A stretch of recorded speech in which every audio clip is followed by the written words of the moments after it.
we go. Right. Good morning, Shavua Tov. I'm going to dedicate this shiur today to our mayor, Zichrona Livracha, Miriam Bat Devora, whose levaya I will be going to later on today, as soon as we finish this shiur, in fact. She was a great woman who achieved great things for this city. Those of you who've known Netanya a long time will know what it was like 30 years ago before she came to the helm. And she should be recognized as having achieved a huge amount for this city, having worked tirelessly for it. And her memory should be for a blessing. Could you also do it for the arts of my father-in-law, please? Absolutely. What's his Alexander name? ben Meir HaKohen. Alexander ben Meir HaKohen, Yizichro Baruch. His memory should be for a blessing. And the learning that we do today should be an aliyah for their neshamot. Well, if you're doing that, add it. My father-in-law's yahrzeit today as well. Okay, and his name was, or Yaakov, is, I guess? Yaakov Tzvi ben Harav Yisrael Yosef. Yaakov Tzvi ben Harav Yisrael Yosef. Yisrael Yosef. Yizichro Baruch. Yaakov Tzvi is my name as well. Okay. Can you explain, sorry, we were talking about the mayor. Can you explain what is lying in state? I mean, is that a Jewish thing? No, it's not. It's not really lying in state. What we would normally do is we normally go to the Beit HaKvarot, and as you know, here the mate lies in front of the podium there, and people say they're Hespedim, and then they go off and bury her. But because there will be literally thousands of people there, including many people from the government and the Prime Minister, there's just not enough room there. So they're going to do the Hespedim in the stadium, and then go to the Beit Olam. So sometimes it's not a lying in state where everybody files by and like the Queen. Like the Queen. No, it's basically so that there is room for the people that will be there for the Hespedim. Also, I don't think that there's any set place. It's not even at the Beit Kvar, because I once went to a funeral where they did the Hespedim at outside the Beit Knesset. That the person used to go to. And sometimes they do them from outside the house. So this is just a logistics thing that needs to be placed for lots of people who will be attending. Okay, let's go and do our homework, or report back from our homework. Where's my head girl? Where's Barbara? She sends You're recording, Johnny. She sends her apologies. I think I'm recording, yeah. Yeah. She sends her apologies today, unfortunately. Oh, because she always knows what the homework was. Who can remember what the homework was? Michael, you're normally good at this. No idea. Anybody? What was the homework? It's about the tribes on the east bank of the Jordan, and what job they had. I think when David under David Amelech. Yes, very good, Peter. Peter's more or less got it. There were two pieces of homework actually. The first one was, what was the state? Let's just get something up on the screen for you, and have a look at this 1 second. The first part of the homework was, what was the state at the time of David HaMelech of the east bank of the Jordan? Were Reuven, Gad, and Manasseh still in residence there, or had they dispersed and become assimilated? And if they were there, were David's troops? I've got some feedback here. I don't know where it's from, so I'm going to mute everybody. I think it's Philip typing. Yeah, might know it was him. Right. So the question was whether David had troops on this side, on the east side of the Jordan, because we're going to be battling against Ammon, which is sort of over here, or whether he had to cross over from the west side of the Jordan. That was question number one. And question number two was something that Jeffrey raised, and that was how messages were passed on during that period. So Jeffrey suggested that it might have been done through fire signals and stuff like that. So I was a little bit doubtful about whether that was the case. So that was a piece of homework as well. So anybody do that homework? No, but I regard to did they have a job to do? Or were they? I think that one of the reasons they were placed there was because they were to be the first line of defense in the event of Am Yisrael being attacked. I think there was very much a military role for the three tribes, and I think that was their main function, actually, probably. Okay, so the real reason that they were there, of course, is spoken about in Sefer Dvarim. Yeah. In that they asked to be there because they had a lot of cattle and a lot of thing, and they liked the idea of being over here. It was good land, and they wanted that. And Moshe Rabbeinu got a bit cross with them and said, "What? You're going to stay here, and everybody else is going to go in and fight? No, thank you." And so they said, "No, you've misunderstood. We will come and fight, and then when it's all over, we'll go back and have our land over here." Wasn't one of the tribes there to actually make sure the other two behaved themselves? Not quite, but I know what you're referring to. What you're referring to is Manasseh. Yeah. The two tribes. Well, let's have a look at it. Let's see if we can find it. David Marks, help me out here. Where will I find this? Which parasha?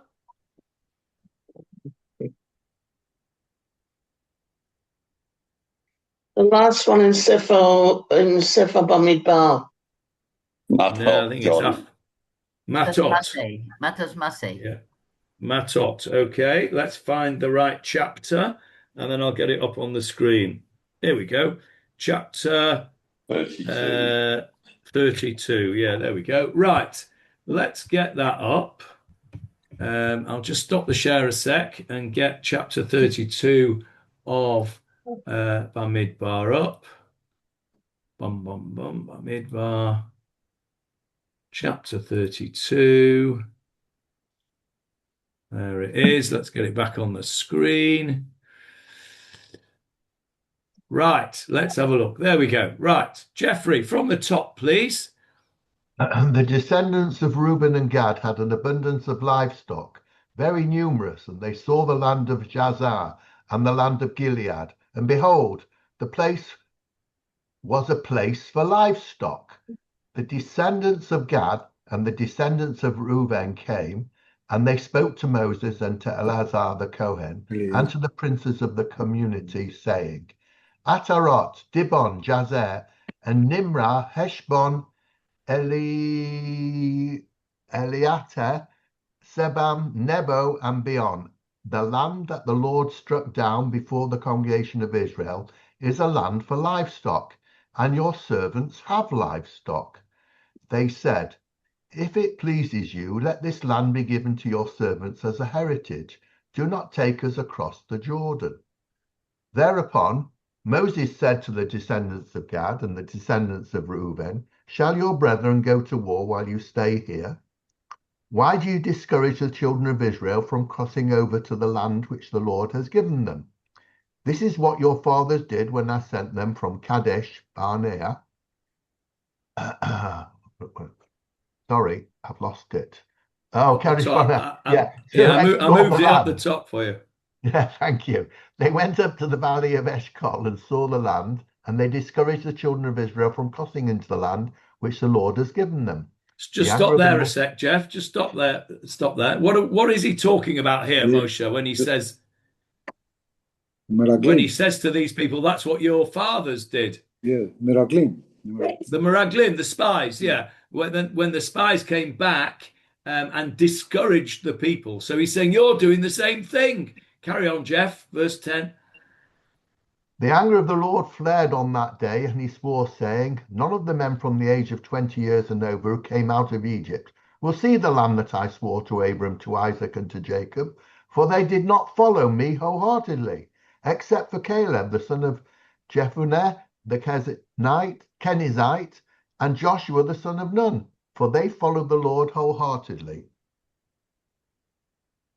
The anger of the Lord flared against Israel, and he made them wander in the desert for 40 years, until the entire generation who had done evil in the eyes of the Lord had died out.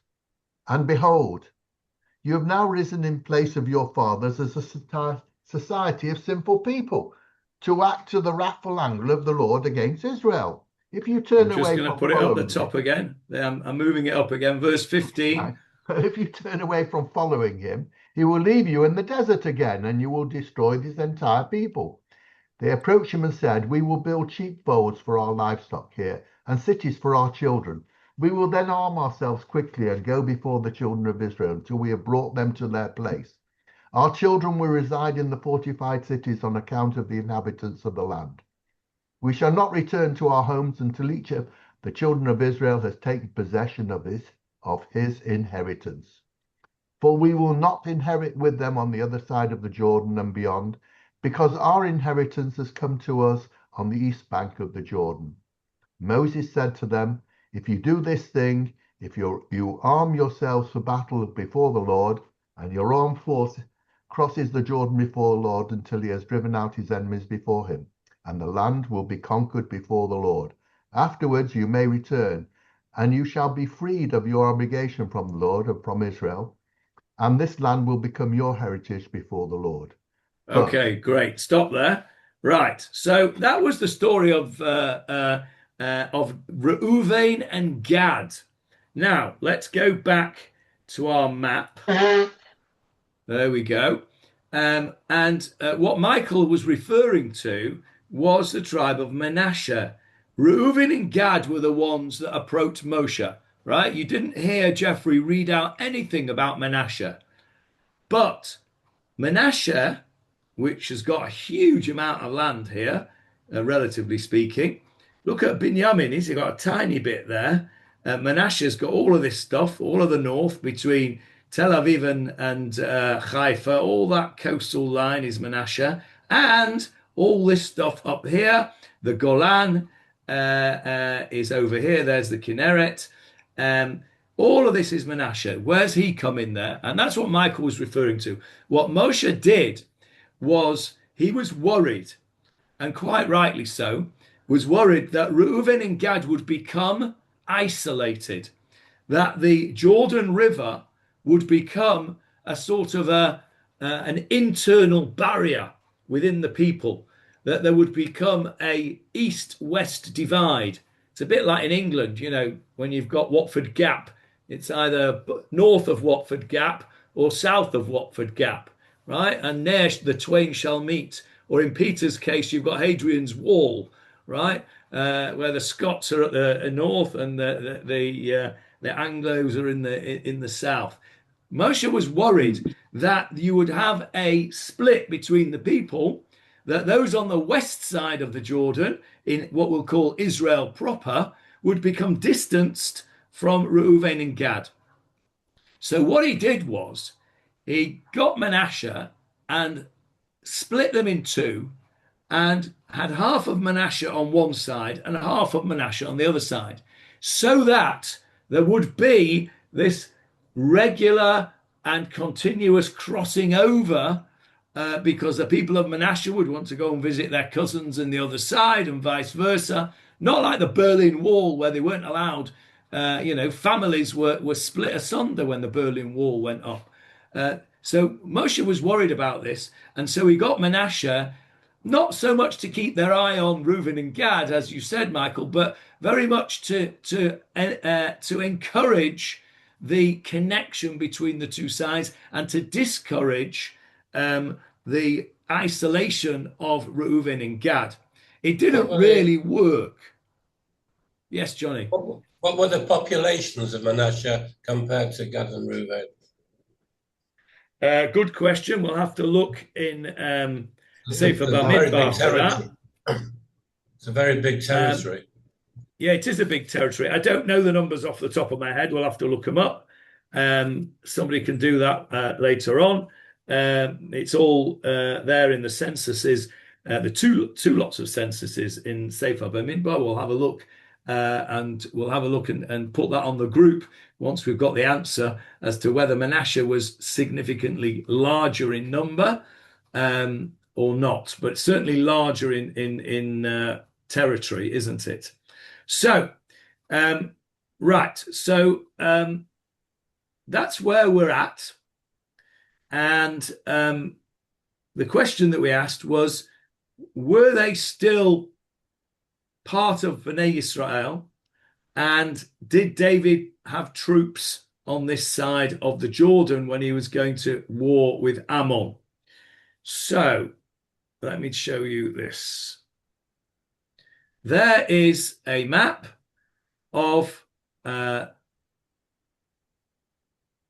incorrectly map that says Jordan over there, which clearly it isn't. That is Israel, right? Where it says Jordan, because there's the Dead Sea and there's the Kinneret.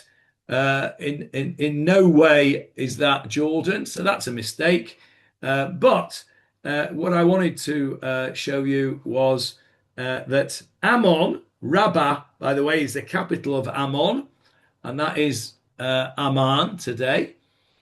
Reuven, Manasseh, and Gad were still in existence and were still part of Eretz Yisrael. That's the answer to of the tribes of Israel, of Shiftei Yisrael. So that is the answer to the first part of our question. Now, the next map that I want to show you is this one. Okay. This is also incorrectly labeled because this is now labeled Gilad. It's changed from Jordan to Gilad. It's not, it's Israel. There's the Dead Sea. And Yoav's troops were coming over here. Remember, they were coming from two sides. The mercenary troops were from the north. If you remember, that was this map here. Oh, no, not that map. No, a different map. Hang on. This map, Ma'akah and Tov, were where Ammon got their mercenaries from the north. So we'll go back to this map. And this is, again, why I put this map up is to show you how when you ask ChatGPT to make you a map and you know exactly what you want, but you can't do it yourself because you can't draw, it doesn't take any notice of you, because that is Israel, labeled as Gilad. That is the Syrian front, which is rubbish. The Syrian front was at the north, not in the south there. So the whole thing is bonkers. So you can't rely on it. So we'll get rid of that altogether. By the way, Manasseh was the smallest tribe of all of them, according to the census. Okay, that's interesting. There you are, Johnny. You've got the biggest land for the smallest tribe. Jonathan, Joe, explain that. Jonathan, yes, Jackie. I heard that by the time David attacked, the three tribes had assimilated so much that only a few left were in the tribe of Benjamin. The others had virtually disappeared. That I don't think is true. That was much, much later, certainly around about 300 years later, when we know that the Assyrians came and exiled the 10 tribes, including Gad, Reuven, and Manasseh. So until that time, they was definitely still considered part of David. You are right that they were eventually assimilated, but not till a long time after David. Now, so that's the answer to our second question, is that the troops would have been on the eastern side of the Jordan. Now, to answer the next question about the messages, how they were relayed, it seems that the method of fire messages that Jeffrey suggested was known at that time and was used by various peoples. There is corroborative evidence. One second, Jeff. There's corroborative evidence from Hittite writings that was used to a degree. However, in Tanakh, we don't find that being used at all until much, much later. We find it being used at the time of the Second Temple, when they were talking about Rosh Chodesh. That's how they did the messages for Rosh Chodesh, but that was much, much later. All of the writings in Tanakh about how messages were got through were all about couriers, runners, and riders. And we know that from Megillat Esther. The riders took the letter of the king, and that was, of course, much later than King David. That was already after the destruction of the first temple. So we're talking 500 at least years after King David. So it seems that the method was individual runners and riders. Apparently, a top-class runner could cover 40 or 50 kilometers a day on foot, and obviously a rider on donkeys in those days. Horses were not mentioned as part of this in David's reign, although they might have been, but we certainly know about horses in King Solomon's reign, don't we? We know that he had 1,600,000. No, according to the Gemara, he had 160 million, right? So we do know that he had a horse or two, did King Solomon, but we don't read about horses in King David. So it seems that there were runners and riders in King David. It seems that, at least we don't know about it, that fire signals had not yet been adopted by David's troops, although there may have been individual usages of it because it was known at that time. Okay, so that's our homework done. Jeffrey, yes? There was another thing. Silver was in abundance. We're told that later on. And you can get reflections from silver. So if you, the same as you can do it with mirrors, and they could send signals that way too. Could be. Yeah, again, I don't think that's mentioned in Tanakh, but it's certainly not beyond their it's not beyond the ability. capabilities. No. They were probably much more capable than we are, because we're spoiled, aren't we? We just pick up the phone. And our individual inventiveness has probably been blunted by that. But yeah, okay, that's another possibility. Right, so let's go back to the war and have a look and see what's going on. Let's go back to that. Where are we now? No, that's Bamidbar. Let's go to Shmuel Bet Chapter 10. There we go. So, quick recap of where we're up to. David sends some messengers to Hanun to send him condolences. Hanun's men don't like the sound of it. They smell a rat. They cut their beards and they cut their clothing. They shame them. And that causes a war between David and Ammon. Ammon gets some mercenaries from the north, get the Jewish troops in a pincer, and Yoav goes out to battle. And Yoav says to his brother, he split the troops into two. This is where we got to last time. Let's just go from verse 9, Jeffrey. Joab saw that the battlefield faced him from the front and from the rear. So he selected from among all the chosen ones of Israel and deployed against Aram. He placed the rest of the people in the hand of his brother Abishai, and he deployed against the children of Ammon. He said, "If Aram will overpower me, then you will be my salvation. And if the children of Ammon will overpower you, I will go to save you. Be strong, and let us both be strong, for the sake of our people and for the sake of the cities of our God, and Hashem will do what is good in his eyes. Okay, stop there for a sec. We pointed out last week, chazek v'nit chazak. Okay, that's familiar to us over here. Chazak v'nit chazak. We say that at the end of a sefer.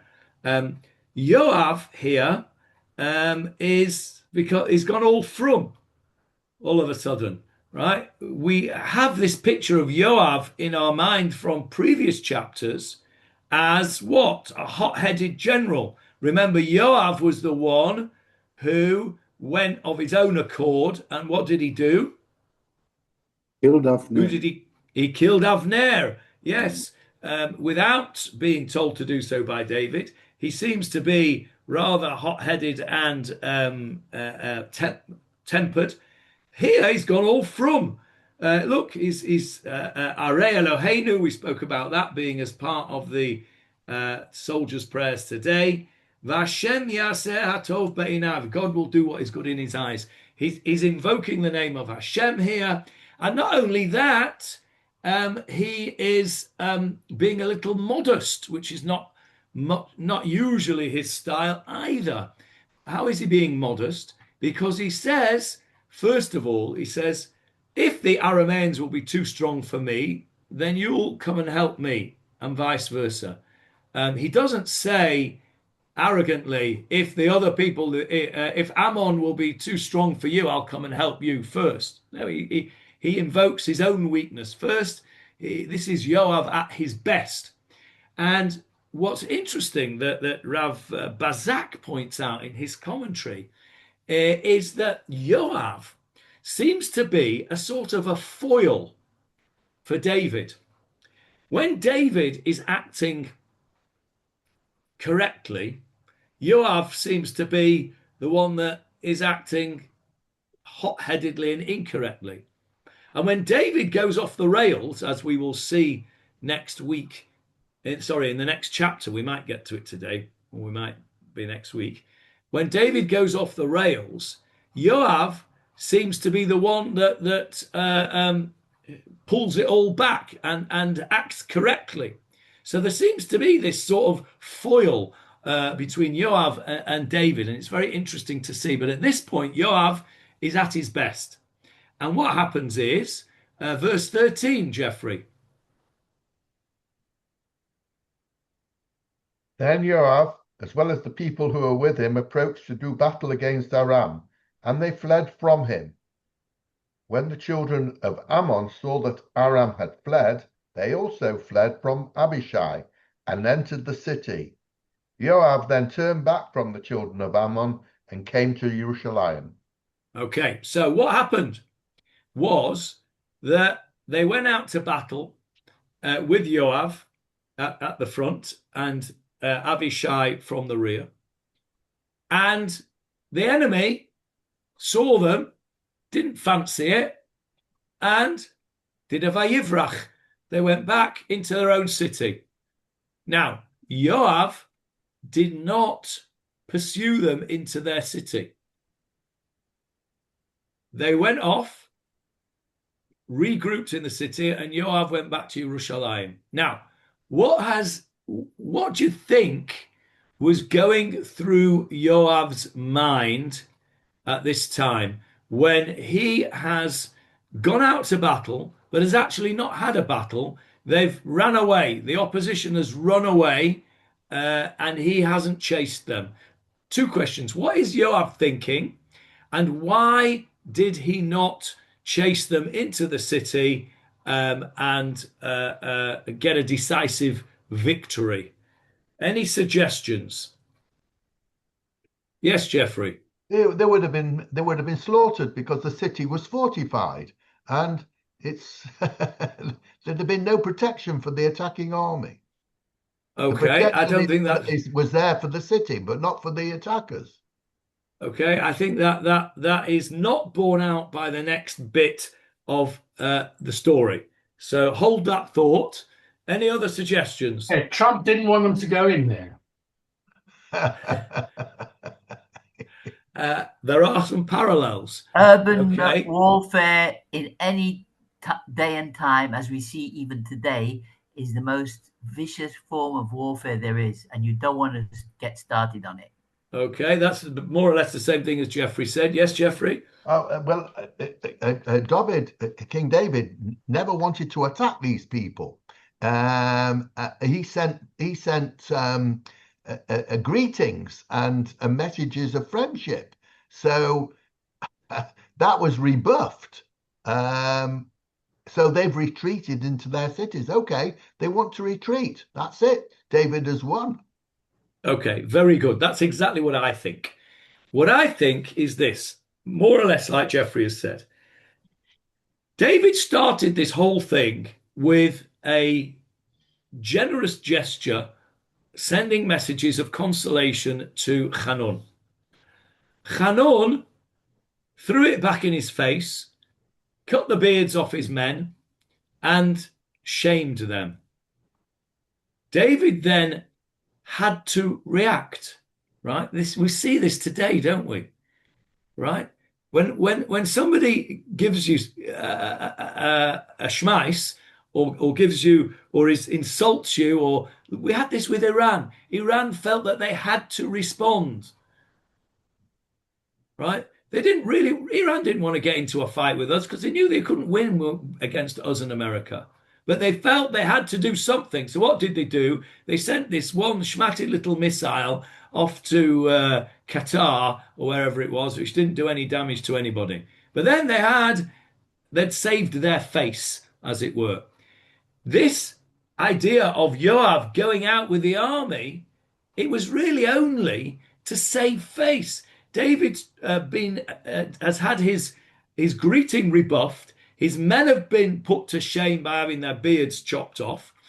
And he's got to do something. But as Jeffrey said, he didn't want a war with these people. He wasn't out for war at this point anyway. But bear in mind, Jeffrey, that actually David is not on this battle. And that's why I asked the question the way I did. I said, what is Yoav thinking? Yoav is thinking along those lines. And that's why I say we see Yoav here at his best. He's invoking the name of Hashem, and he's thinking sensibly. He's thinking, proportionately, if we can use that horrible word that is thrown back at us, right? He's not interested. Yoav has made his point, right? You chop the beards off our men and make them half naked and put them to shame. We'll show you. And so they showed us a show of force. They presented to Ammon a show of force. Ammon retreated. We'll call it a day, right? That's the end of the story. That should have been the end of the story. Okay. So there's also a warning to them. You've seen our strength. Don't try it again. Don't try it again. Correct. Now, if that had ended there, we'd all be saying, okay, that was a little skirmish, nice little story, end of. But it didn't end there. Let's have a look. Carry on reading, please, from verse 15. Aram saw that they were beaten by Israel, and they banded together. Hadaezer sent and brought over Aram from the other side of the Euphrates River, and they came with their armies, and Shobach, the commander of Hadaezer's army, leading them. Stop there. So, what's happened here is, instead of Ammon and Aram saying, okay, well, that was a close thing. We nearly got beaten to death by David's troops, and we got away with it. What they did was they sent for the Houthis, right? They sent for Hadadezer. Where does Hadadezer come from? We've had him before. Where was he? Well, he's from Iraq. He's from the north. Let me see. I did a map with Hadadezer as well, which wasn't quite right either. Let me see if I can find it now. Where's my map with Hadadezer? I think it's that one. Yes. There we go. You see that? Can you see that map? Yeah. Yes. Okay, so actually, this map is right. This map is right for once. It's not. Except Except it's for not Ammon right. wrong. It's Absolutely it's wrong. No, the Hadadezer bit is right. He came from the north, right? This Ammon should be over here, and of course Machanaim. Where is Machanaim? It's up where Syrian, where it's over here. Yeah. It's probably around about the M of mercenaries. I think there. A bit further north. Hold it, but doesn't it say beyond the Euphrates? Possibly. Is that beyond the Euphrates? Yeah. The Euphrates is over here. No, it's not. You mean it might be a bit further north? It's further north. Further north, the Euphrates. Yeah, it is. But as far as it goes, at least it's coming from the northeast, right? So you can see what the point being. If we go back to the text, the point being that Aram and Ammon did not say, "Okay, we'll call it quits." They brought their mates from the northeast to come and bolster their troops. Okay, think of 1967. NASA managed to persuade Jordan, who were very ill-advised, to get involved, and said they wouldn't get involved initially, but then did get involved. History repeats itself over and over again. Here, Ammon and Aram have called for reinforcements from the north, and Hadadezer sent his troops from beyond the Euphrates, and they came to help. And so what do you think David is going to do when he sees his enemies getting their reinforcements? What does he think is going to happen? We're going to have a war. Well, they're going to attack us. And so verse 17, Jeffrey. Before you go on, Johnny. Yes, Paul. Steinsaltz has a different sort of view on it, the whole thing. Because he says, for example, Yoav departed from the battlefront. He says that they retained troops in the siege against the children of Ammon, and that they brought the other guy in because they thought he's not going to forgive us. He's going to come on after us, so we better take steps. So it's not. Steinsaltz doesn't think that they just said no, we're going to get him now. He thinks that they were just thinking, well, we better protect ourselves, and that's what he says. So that's the difference between Al Jazeera and I24 TV, right? It depends which spin you put on it. I'm suggesting that Yoav did not pursue them and went back thinking, okay, we've made our point. Steinsaltz is reporting an aggressive approach from Yoav, putting a siege around the city. The truth is, in Tanakh, we're not told. We're not told either way. You pays your money, you takes your choice. Could be. I certainly wouldn't want to argue with Rav Steinsaltz. It's certainly an opinion, which is possible, that's for sure. Thank you for pointing that out. Very good. Okay, so verse 17, Jeff. This was told to David, and he gathered together all of Israel and crossed the Jordan, and he came to Helam. Aram deployed against David and fought him. Stop there. Now, what do we notice over here? David's taken command of the troops. Yes, two things. David has taken command now. Okay. David is now gathered the people, not Yoav, the commander-in-chief. And the second thing, Hannah, what do we notice? They fight. He crossed the Jordan. Now he's bringing the troops from the west bank of the Jordan. We already said that he had troops on the east. Now he's bringing in his own reinforcements from the west, and he's crossing the Jordan. And look at this. Vaye'esof et kol Yisrael. He gathered together all Israel. It doesn't mean the whole all of Israel, obviously. It means all the army. He gathered a big army together.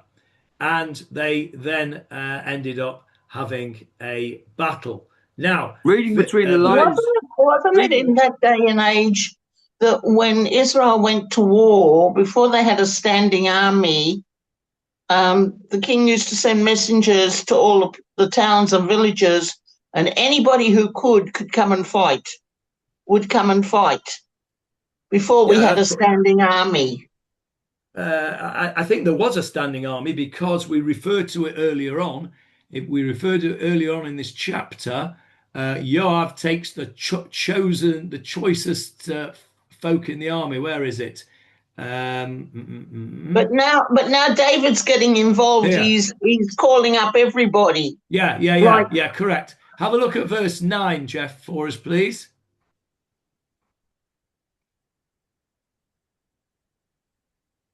Joab saw that the battlefield facing from the front and the rear, so he selected from among all the chosen ones of Israel and deployed against Aram. So that was the choice army, Hannah. That was the crack troops. And then you're quite right to point out that in verse 17, Vayugad leDavid v'ye'asov et kol Yisrael. Here he gets all the conscripts, right? You know, remember that poster with a big finger, right? Your country needs you. Jonathan, he's called up his Miluim. Yeah, he's called up his Miluim. Yes, Jackie. Reading between the lines then, so David was angry with Joab because he doesn't say they went together. He's like dismissed him and he says, you haven't done a very good job. I'm going off to do it. Possibly he's taken over. To be fair to Yoav, though, David only does that after he sees that the enemy has got reinforcements in verse 16. But you may be right. You may be right that David thinks Yoav was too soft, because what he actually does, if you read verse 17, verse 18 now, please, Jeffrey.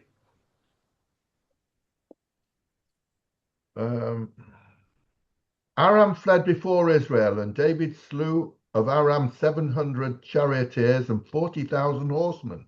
He struck Shobach, commander of the army, and he died there.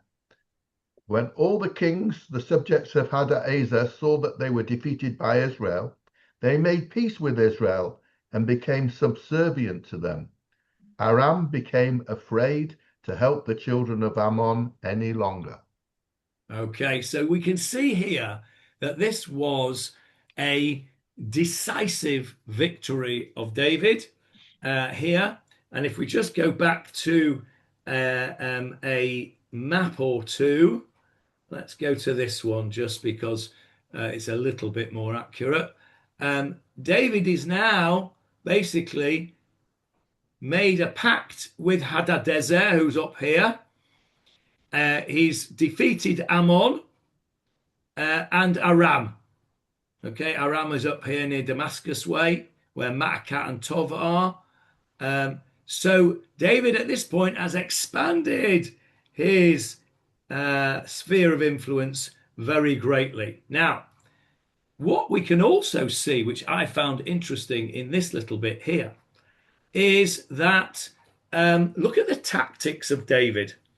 The Arameans fled before Israel, and unlike Yoav previously, he doesn't allow them to go back into the city and regroup. He kills them, and he does in 700 chariots and 40,000 horsemen. Just before Michael Krauss points it out, in Divrei Hayamim, it says 40,000 footmen, not horsemen. But you get the idea. There was a lot of casualties. And really interestingly, Tanakh points out that they killed the chief of staff. So it seems to have been a tactic of David to go after the military leaders in much the same way as we have done in the current war to target the leaders of our enemies. It seems to be a disproportionate response.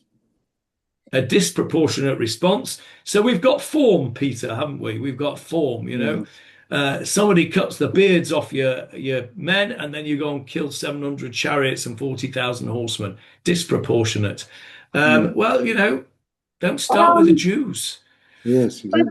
But on the other hand, I'm sorry, I just had to. Somebody came to the door, but I understand. I'm beginning to understand that in this area of the world, in our neighbourhood, you need to be disproportionate, because if if you start to be proportionate, then you get it in the neck. Well, I think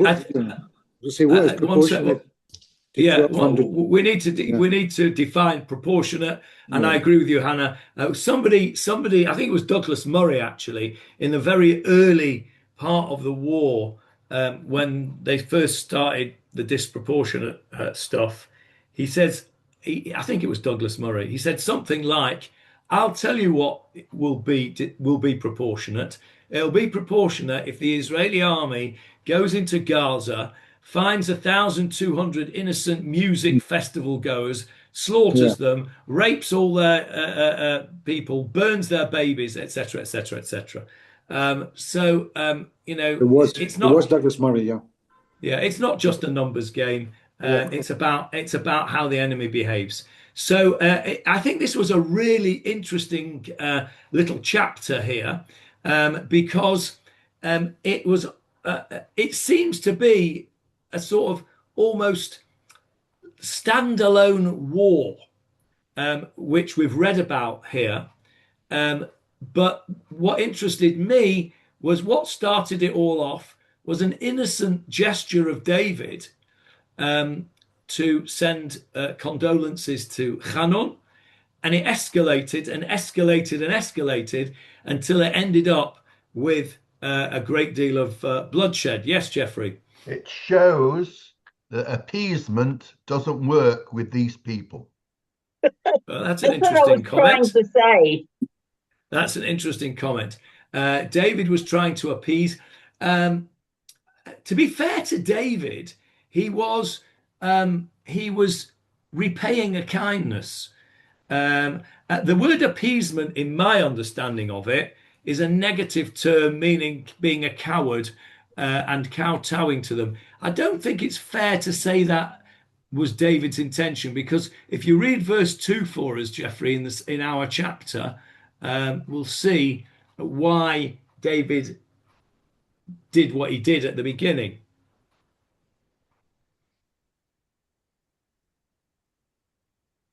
David thought, "I shall do an act of kindness for Hanun, son of Nahash, just as his father acted with kindness for me." So David sent a message to him by the hand of his servants to console him over his father. David's servant arrived in the land of the children of Ammon. Okay, stop there. And we know what happened after that. So David's intentions were not appeasement in the negative term of that. He was being a mensch. The guy had done him a favour. He'd looked after his brother. We went through this a few weeks ago. David was being a mensch. He was sending condolences. Perhaps what it does demonstrate is something that Hannah was, I think, alluding to, and that is that this is a tough neighbourhood round here. You've got to be prepared for a reaction like this. But it's interesting, isn't it, that this chapter, which seems to be a standalone chapter, it's quite interesting when you take a zoom out and you look at actually what happened. David did an act of kindness. He was rebuffed. Yoav showed a show of strength and thought that would be the end of it. The enemy wasn't having any of it, didn't back off as he might have done and would have been sensible to have backed off. Remember, David already had a reputation for being a superpower in the area. He didn't back off. He brought in reinforcements. David then said, "Okay, well, if you're going to bring reinforcements, that's it. All bets are off."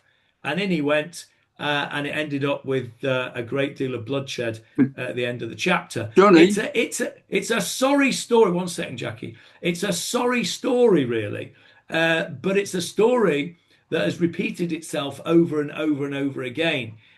Maybe what the lesson is here is that we should try very hard to avoid escalation if possible. The way it's written in Tanakh, I think that it wasn't really our escalation that caused this. However, escalation, it happened. First Jackie and then Jeff. Jackie. In fact, David was wrong to actually try and make peace with these people, because in Moses' last discourse in Shoftim, he categorically states, "Do not make peace with these people, because they will encompass you and you'll get into the idol worship and this sort of thing. So that was referring to the nations of Israel proper. What it does say just before that is that nations or kings outside of Eretz Israel, you can sue for peace. And if they agree to peace and they become your servants, then that's fine.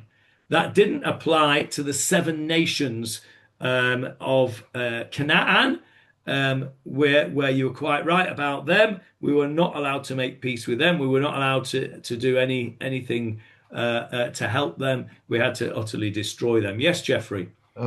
We don't hear what sort of casualties the children of Israel suffered. We heard it's recorded what they did to the enemy, but at what cost? Good question. We're not told. History is written by the victors. Obviously, we're not told that. Sometimes we are, aren't we? Sometimes we are told how many casualties there were.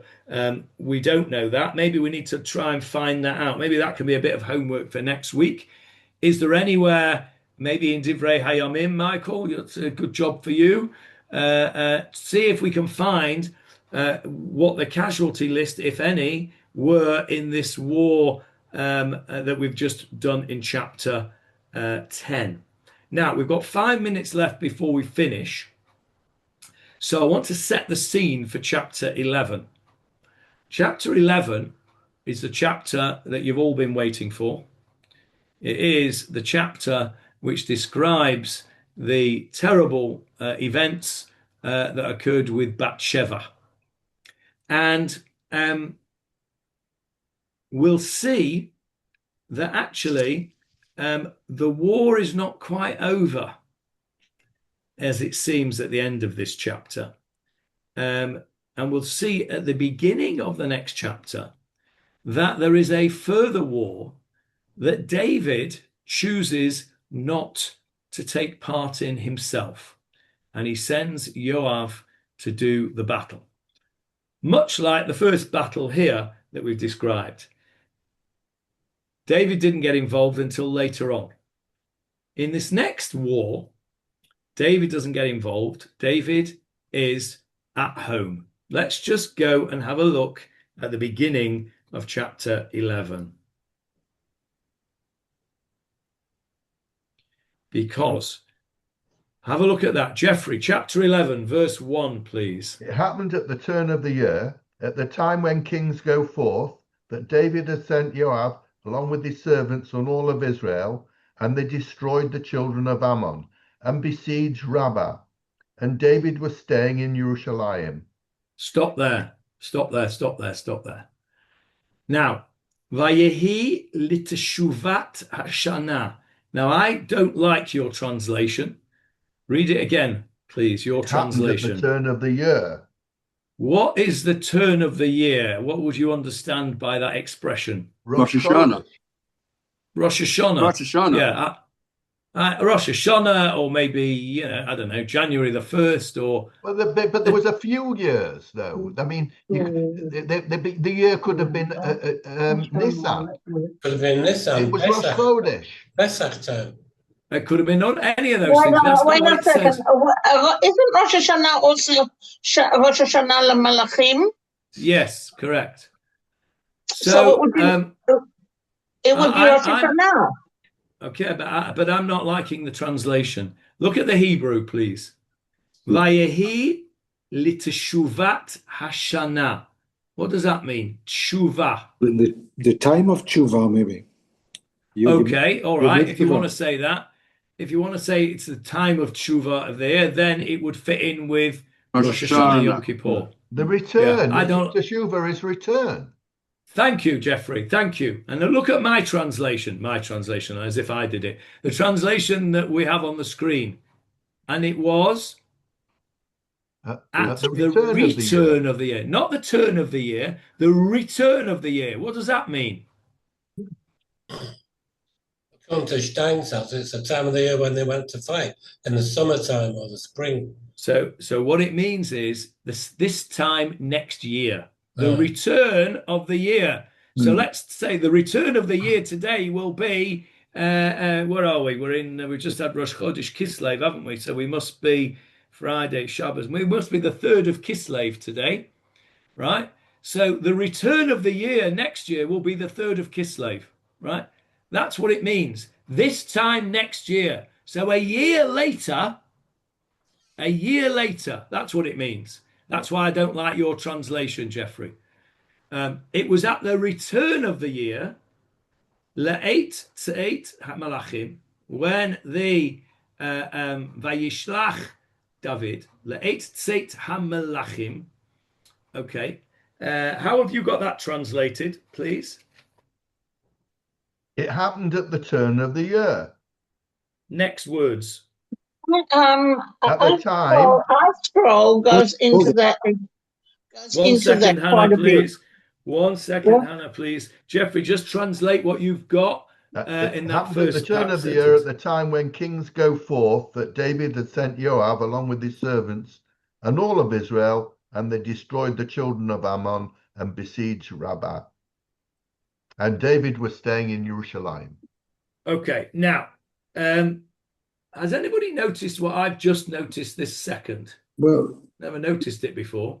With the Aleph in Melachim. Yeah. How do you spell Melech? There's no Aleph. No Aleph. And as it's spelt there, what does it mean? Angels. Angels or messengers? Messengers, yeah, messengers. Yeah. What is that Aleph doing there? I've only just noticed that, so I don't have an answer. Because every translation, and I've just looked in the Koren also says kings. But why is there an Aleph there? There should be no Aleph there if it's kings. With an Aleph, it means either angels or it means messengers. I wonder what that means. Okay, there's another piece of homework.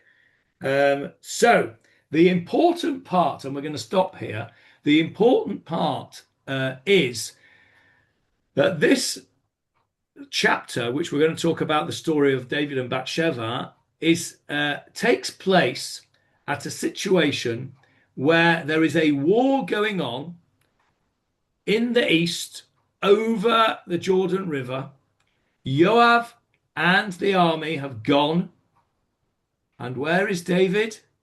He's in Jerusalem. He's in Jerusalem. He has not gone to the battlefront, right? And I want you to bear that in mind when we come to next week and we go into the story proper, because it's the whole point of the story happening. The whole reason that it happened was because David didn't go into battle. Had David done what he should have done as the commander-in-chief and what he did in the previous chapter, and that's why the previous chapter is put just over where it is as a contrast to this chapter, because it's not just necessarily chronological, but it might be because it was at the return of the year, the next year, but there's a contrast. David stayed in Jerusalem. That is the important part of this scene setting for the next tragic episode in the life of David. David Yoshev b'Yerushalayim. We will stop there. And next week... You don't want to hear what our scroll said? Go on then. What did as long as it's not going to spoil the story for next week. No, I don't think so. Okay, go on, tell us then. A couple of paragraphs. At the turn of the year, summertime, kings go forth on military expeditions when there is an abundant hay and pasture in the fields for the horses and vegetables and fruit for the soldiers. This explains why the war with the children of Ammon was not carried to its conclusion immediately after the defeat of the Arameans, as described in the previous chapter. Apparently, David and Yoav wanted to wait for the summer when the weather and availability of food would be conducive to a successful siege. Radak renders it happened exactly a year after the aforementioned kings went forth to battle with David, when the sun returned to the same place in the sky where it was when the events of the previous chapter began.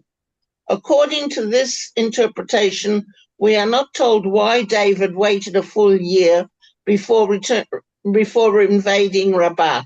Perhaps he wanted to give the Ammonites time to capitulate to the Israelites, but gave up the hope for a peaceful solution after a year had passed. There you go. There's a lot of parallels there as well to what's going on now. So Art Scroll gives us the two opinions that we already had worked out for ourselves, and it's nice that they agree with us. And that last little bit is interesting, isn't it? They waited a long time until they would surrender. They didn't, and so he went and finished off the job, or at least he sent Yoav to finish off the job. Okay, excellent. Let's stop there. No mention of casualties, by the way, in Divrei Yamim. No mention of casualties. Okay, right. Well, we'll have another look around elsewhere and see if we can find any. Homework. What was the other piece of homework? I've forgotten now. The Aleph in Malachim. Oh, the Aleph in Malachim. Yeah. Okay. Well, let's try and find the Aleph in Malachim. And next week, tune in for the story of David and Bat Sheva. We will see you all next week. Be'ezrat Hashem. Yeah, Shavuot Tov. Thank you very much.